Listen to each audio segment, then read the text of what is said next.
kailanman ay di na sila makakabalik sa mundo. Pakinggan niyo ang katotohanan ito. Job 7:9.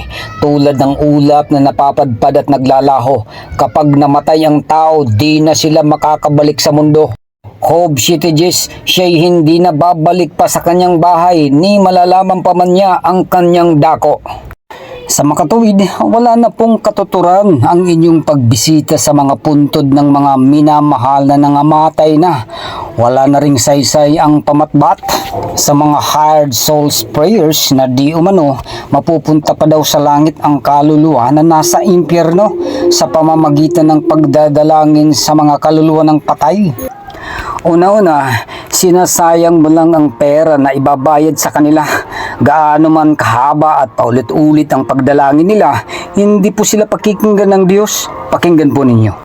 Mateo 6:7, at sa pananalangin ninyo ay huwag ninyong gamitin ang walang kabuluhang paulit-ulit na gaya ng ginagawa ng mga hintil, sapagkat iniisip nilang dahil sa kanilang maraming kasasalita ay didinggin sila. Bukod na hindi sila diringgin ng Diyos, ay may karampatang parusa pa ang mga dumadalangin ng mahaba at paulit-ulit. Pakinggan po ninyo. Mateo 23:14, at inyong dinadahilan ang mahahabang panalangin, kaya't magsisitanggap kayo ng lalong mabigat na parusa. Amen. At alam nyo ba, mga kaibigan at kapatid sa Panginoon, kung inyong babasahin ang sita sa aklat ng Lucas, Kapitulo 16, 19 hanggang 21, si Lazaro at ang mayaman ay kapwa nangamatay. Si Lazaro na may takot sa Diyos at nang siya'y namatay ay napunta siya sa piling ni Abraham doon sa langit. At nang namatay din ang mayaman na walang Diyos sa buhay niya, siya ay napunta sa mainit na lugar na tinatawag na Hades o impyerno. At samantalang mayaman ay nasa mainit na lugar, ay nais niyang makiusap kay Abraham na utusan si Lazaro na isausaw ang daliri sa tubig at ilapit sa dila ng mayaman. Ngunit ano po ang sagot ni Abraham sa Lucas 19:26? Pakinggan po ninyo. Bukod dito, may malaking bangin sa pagitan natin, kaya't ang mga naririto ay hindi makakapunta diyan at ang mga naririyan ay hindi makakapunta dito. Sa madaling salita, ang mga namatay na nasa langit ay hindi pwedeng mapunta sa impyerno at ang mga nasa impyerno ay hindi pwedeng mapasalangit. Kaya po, walang saysay at halaga yaong mga ibinabayad ninyo sa pagpapamisa at pagpapanalangin sa mga kaluluwa ng mga patay na di umano ay may tsansa pa daw na sila'y mapasalangit. At kung inyo pong uunawain ang nakasulat sa Lucas 16:27 hanggang 28, ang kaluluwa ng mayamang namatay ang siyang dumadalangin at nagmamakaawa doon sa mga mahal niya sa buhay na nabubuhay pa sa lupa na mabigyan ng babala upang sila'y huwag dumako sa kanyang kinalalagyan sa impyerno. Pakinggan po ninyo.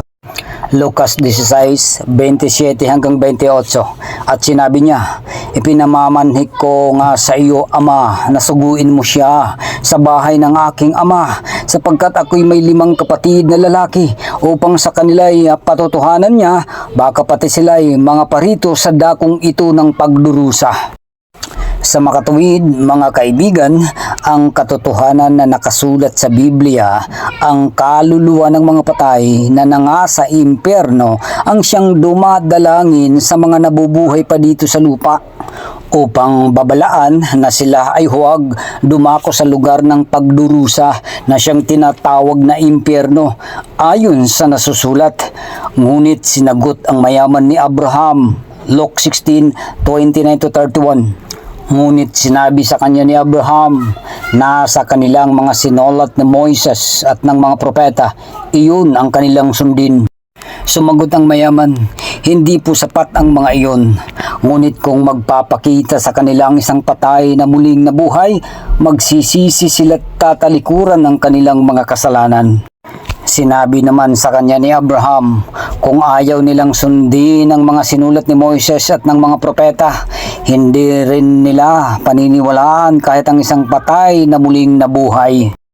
Sa makatuwid, ang mga sinulat ni Moises at ng mga propeta na nasa banal na kasulatan o ang Biblia na idinugtong pa ang mga aral ni Kristo at ng mga isinulat ng mga apostol ay itinuturo na po sa ating panahong kasalukuyan na dapat nating sundin at paniwalaan. Kaya ang salitang undas o pag-celebrate sa araw ng mga patay ay wala na po sa Biblia. Pag wala sa Biblia, ito'y walang saysay at kabuluhan. Nasa iyo kaibigan kung susundin mo ang salita ng Diyos o ang tradisyon. Ang totoo, ang mga mahal natin sa buhay na nangamatay na, hindi naman po sila mawawala sa ating mga puso. Kung sakali sila'y nasa dako ng pagdurusa, sila'y nananaing na maniwala na po tayo kung ano ang nasusulat.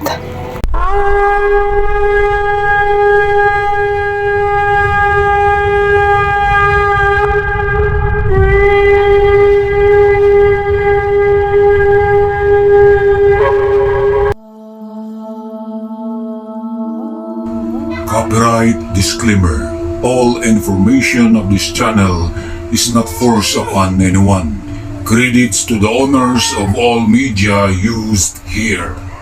Article 10 of Human Rights 1998, Freedom of Expression. Everyone has the right to freedom of expression, includes internet and social media, to hold opinions and impart information and ideas without interference by public authority.